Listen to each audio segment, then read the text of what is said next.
Welcome to Tommy Teaches Taxes. That's right, my name is Tom Burke and I'm a CPA, and today we're going to talk about the cat food deduction. This is a series all about crazy and weird tax deductions and their stories and what we can learn from them. Stay to the end and I will show you how to take the cat food deduction. I have a cat and I would love to take me some deductions on my cat food. Everybody meet Lyra. Now, she doesn't eat a lot of food because I fill her up on cheeses and yogurts as well as cat food. But you know what? Anything helps. So let's get right in. Our story starts in 1977 in Columbia, South Carolina, when Mr. Samuel T. Seawright purchased 5 vehicles for $2,000, which he junked and stored on a scrapyard. And thus, Columbia Northeast Used Parts was born. Samuel hauled away, free of charge, old appliances, scrap metal, and other vehicles which he either rebuilt or he junked for parts. And at this point, I think they started buying that cat food, just packing cat food, stacking cat food. Fast forward 23 years later, and Samuel is still at it, banging on that scrap metal. He's now employed his wife, who's the bookkeeper, and his son, Monty, who helps on the weekends. And this business is going real well. But he decides to stop in 1992 and sell everything. Samuel basically doesn't do anything in 93 and 94. However, in 95, he got that old itch to start rebuilding vehicles again. And for a whopping $18,472, he purchased 14 vehicles, 5 of which were being rebuilt or completed in 95 and 96. Now, this is an important point. I want to discuss this real quick. I think this is why the way he reported this in his 94 and 95 tax returns, I think, is why he got audited. 3 years later, Carol and Samuel Seawright got audited for their 1995 tax returns. And the auditors disallowed a ton of deductions. I mean, just look at all these deductions that we have right here. An adjustment of $7,212.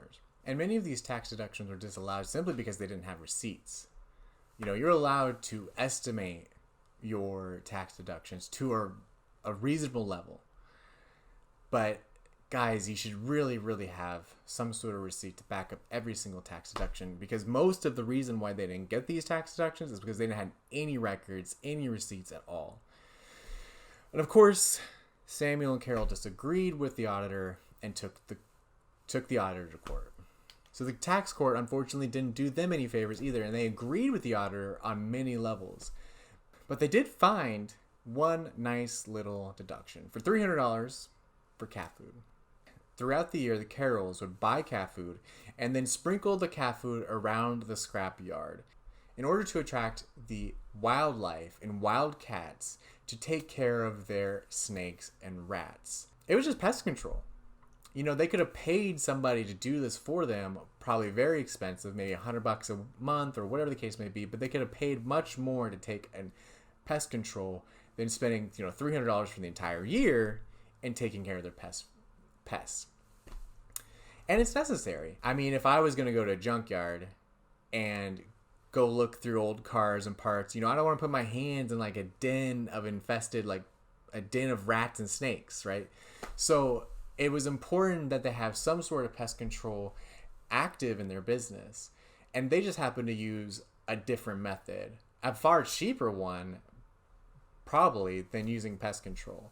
Now, was the judge like, oh, these guys are getting whacked left and right. We should really give them a small little $300 deduction for their cats? No. This was a business expense, plain and simple.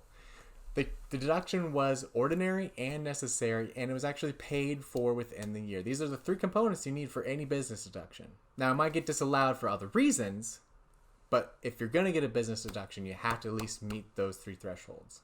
So, would I be allowed to take this deduction for my cat? Probably not. And this is probably the reason why the auditor disallowed it in the first place. Cats, pets, dogs, your turtle, they're all personal deductions for the most part. And you need to have a legitimate reason, a business reason to even have the deduction. In the case of the Seawrights, it wasn't their personal animal that they were paying for. It was, for the wildlife to come in and take care of the snakes and rats. But if it was your personal animal, cat, that they were paying this cat food for, and just saying like, yeah, we pay for our cat to go out and take care of the snakes and rats, they're going to be like, whoa, this is a personal deduction. You got to pay for food anyways for your cat. So you can't go out there and try to claim a business deduction on something that's a personal expense. All right, guys, that was the cat food deduction. I hope you learned a lot. We're going to be doing this every Friday, talking about these weird deductions that people actually gotten away with.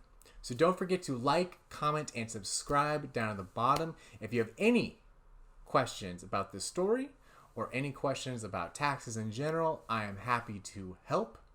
So just leave comments below and I'll get to them. All right, guys. Thank you so much. Bye.